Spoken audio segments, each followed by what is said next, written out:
SSTV news కు స్వాగతం.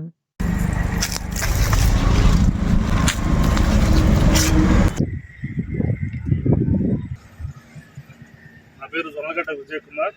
నేను జేపీరావు భారత్ పార్టీ తరఫున సత్తెనపల్లి ఎమ్మెల్యే అభ్యర్థిగా పోటీ చేస్తా ఉన్నాను.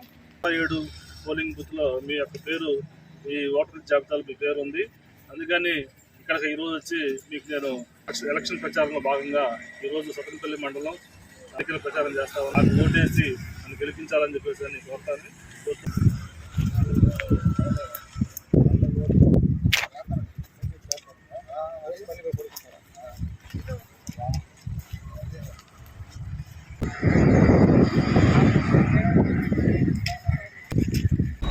ప్రజాస్వామ్యంలో ఓటు అనేది ఒక వజ్రాయుధం లాంటిది.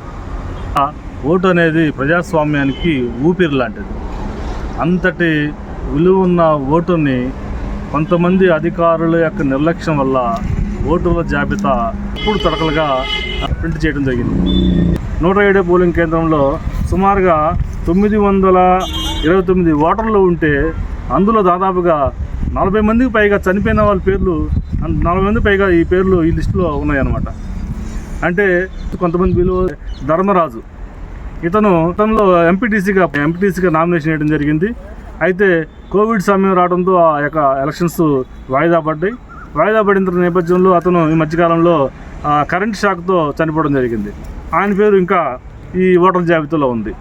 అలాగే అంజలిదేవి కానీ, రంగమ్మ కదిరిన్ అని కానీ, వేలాయి అని కానీ, చంద్రశేఖర్, శివలింగం, విశ్వరాజ్ చెల్లెమ్మ, అలాగే పుష్పరాజు పెరుమాళ్ళ, తలైవాణి, అమరావతి, జైమేరి, ఇట్లా సుమారుగా 40 మంది పేర్ల వరకు చనిపోయిన వాళ్ళ పేర్లు ఇక జాబితాలో ఇంకా ఉంచడం జరిగింది. దీని అర్థమైంది, కొంతమందిని ఇక్కడ హిందూ శ్మశాన వాటికలో దహనం చేయడం జరిగింది. ఇక్కడ ఆత్మలకు కూడా, ఈ యొక్క హిందూ శ్మశాన వాటికలో ఆత్మలకు కూడా నేను ఒకటే అడుగుతా ఉన్నాను. నేను సత్తెనపల్లిలో జేపీరావు భారత్ పార్టీ తరఫున ఎమ్మెల్యేగా పోటీ చేస్తూ ఉన్నాను.